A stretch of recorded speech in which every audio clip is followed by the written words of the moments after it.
அது இறங்கி கீழே போயிடுச்சு. அது இல்ல இல்ல அது அதை பிடிச்சி இன்னும் கடிச்சு இழுத்துட்டு இருக்கு. அதெல்லாம் கீழே விழுந்து இப்போ இன்னொன்று ஏறிட்டு இருக்குது கீழே. இது கடை ஏறுது. இதுதான் அதுதான் 5 அறிவுன்னு நினைக்கிறேன். வருது வருது. அது கடிச்சிருச்சு எடுத்துருச்சு அந்த இதை. குறும்ப குறும்ப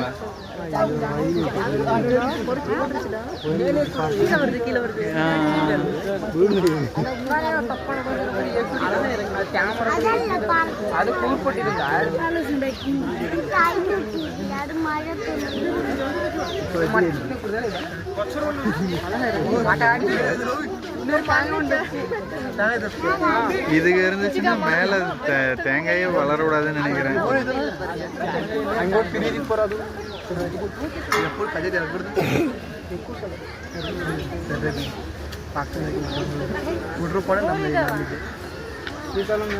டன் அன் அச்சீவ்மெண்ட் அப்படின்னு காட்டுது. அது அடுத்தது யாரை பார்க்குறது விளையாடுறது.